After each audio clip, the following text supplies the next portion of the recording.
Okay, so let's start with some key definitions that are going to help put this process of speciation into context. First, microevolution.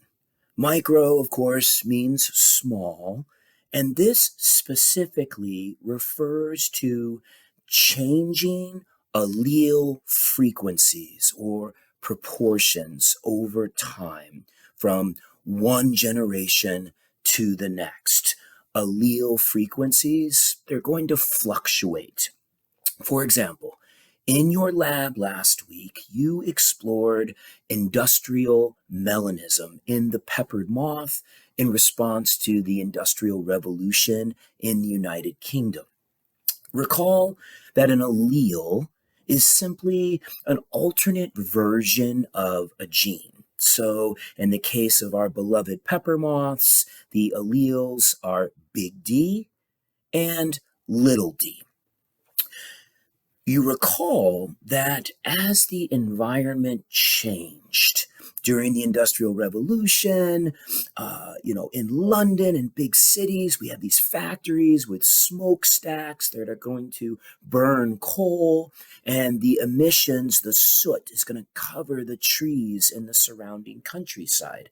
And as a result of this environmental change, we see microevolution as the proportion of the big D allele, which is associated with the dark phenotype, the dark morph, becomes more frequent in the population over time. Microevolution. Note here that microevolution, changes in allele frequencies, can occur not only across time from one generation to the next, but also across space. So consider these mussels. Mussels, of course, are a filter feeding mollusk, and these mussels have an allele that's referred to as LAP94 and is coded in the color purple.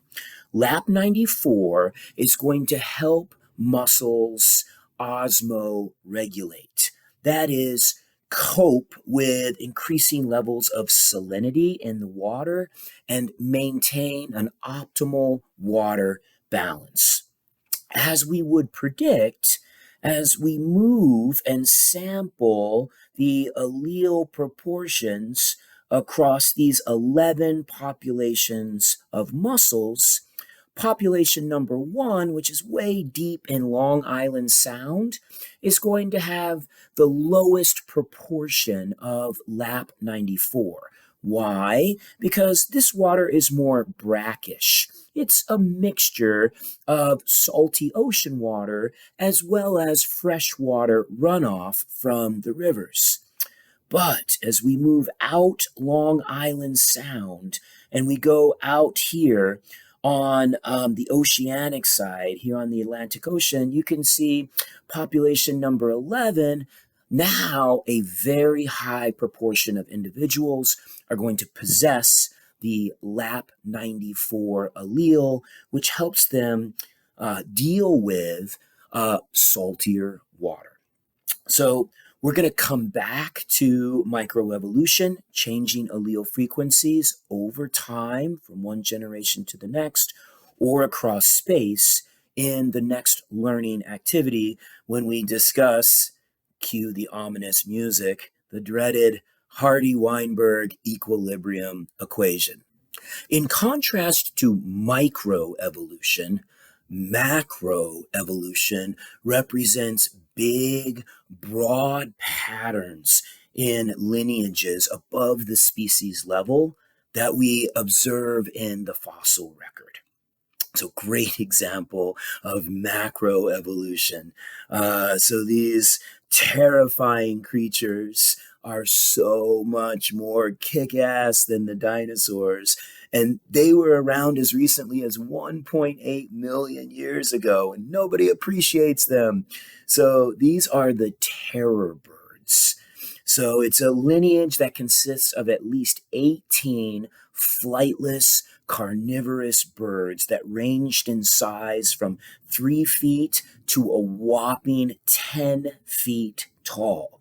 So the 10-foot tall species, these were the apex predators of South America. So they're hunting antelope sized prey, chasing them down and ripping them up with these heavy, sharp beaks. That is until new apex predators arrive on the scene. So we'll talk more about this in a few slides, but when this little spit of land emerges that connects South America and North America in what we now call Panama, we see in the fossil record what's now known as the Great American Biotic Interchange.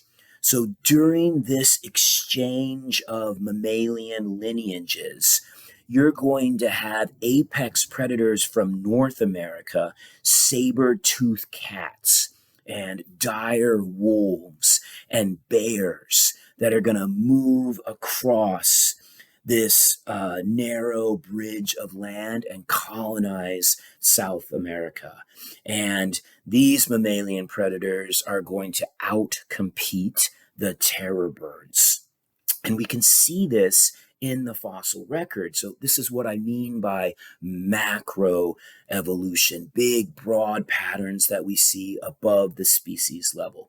And I actually have not one, but two videos below that demonstrate what happens when two continents, North and South America, collide when Panama emerges some 2.7 million years ago. So I would encourage you to carefully watch both of those clips below.